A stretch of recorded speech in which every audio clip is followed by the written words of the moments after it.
on en viendra tout à l'heure à la thématique principale, on parlera du climat social. Mais est-ce que vous avez le sentiment, quand vous regardez un peu le landerneau politique, avant cette période même d'élection, dont une période pré-électorale, voyez un peu les tendances, voyez un peu les alliances.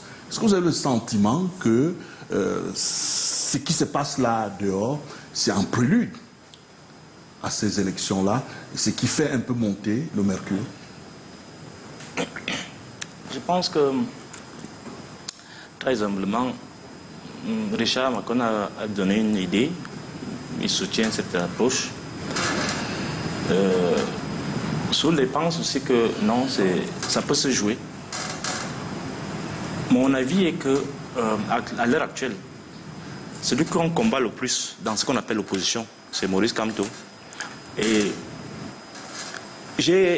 vous avez cité des gens là, j'ai un peu discuté avec certains et j'ai un peu cheminé avec celui qui est sorti avec les autres, avec tous, j'ai discuté avec tous. En l'état, Biya ne va pas perdre le pouvoir à travers le vote. Ils sont prêts à tuer. Ils ont même déjà calculé le nombre de Camerounais qui vont sacrifier, des milliers de Camerounais qui vont sacrifier. Donc c'est illusoire de penser qu'ils doivent quitter le pouvoir à travers les élections. Il y aura soit une révolution intérieure au système, soit une dynamique révolutionnaire, peut-être à la suite de l'élection.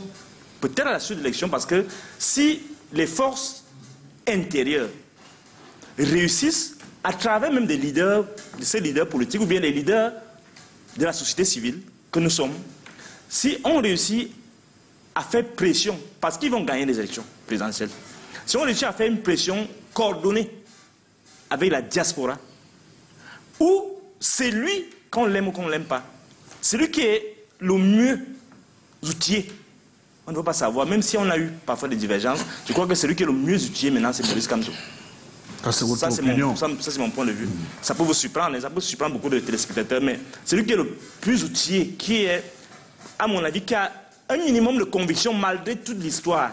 Parce que la force de ce régime, c'est discréditer les gens.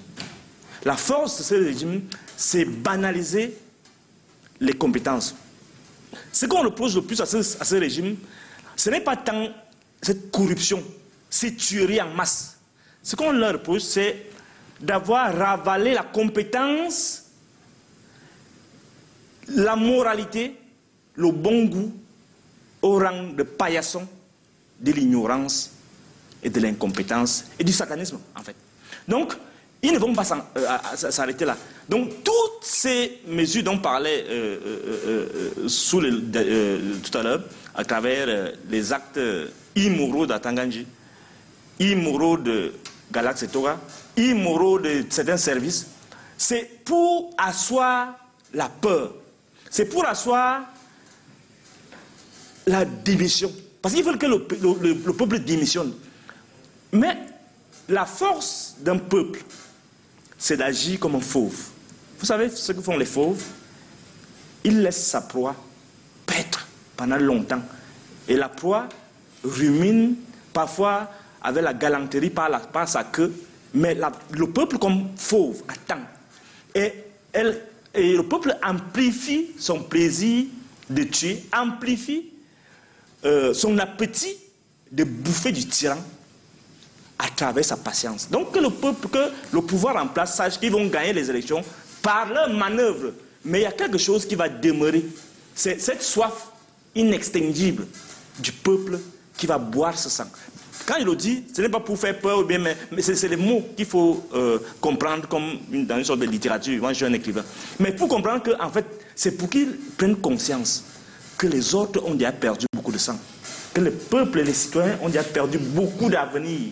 Et qu'il n'est plus question de toujours de gagner, jusqu'à purger le peuple de ses meilleurs produits. Notre rôle là, c'est dire à l'opposition, et je vais terminer par là, dire à l'opposition, voilà, faites pression, dire à Maurice Kamto, continuez à faire pression, dire à la diaspora, continuons à nous organiser, ils vont voler les élections, c'est sûr et certain, parce qu'à Tanganji, et toute l'armée de leurs militants, ce n'est pas l'armée, hein, les armées de leurs militants, vont continuer à piller et à accumuler le pactole pour corrompre les faux opposants. Nous devons nous réunir après le vote, après cette victoire déclarée, pour dire massivement non et que les leaders politiques, les leaders associatifs, les leaders de la société civile prennent le relais avec la diaspora pour qu'on rende ce pays comme il doit être, c'est-à-dire ingouvernable par les faucons du régime actuel. Alors Jean-Baptiste Atemengue,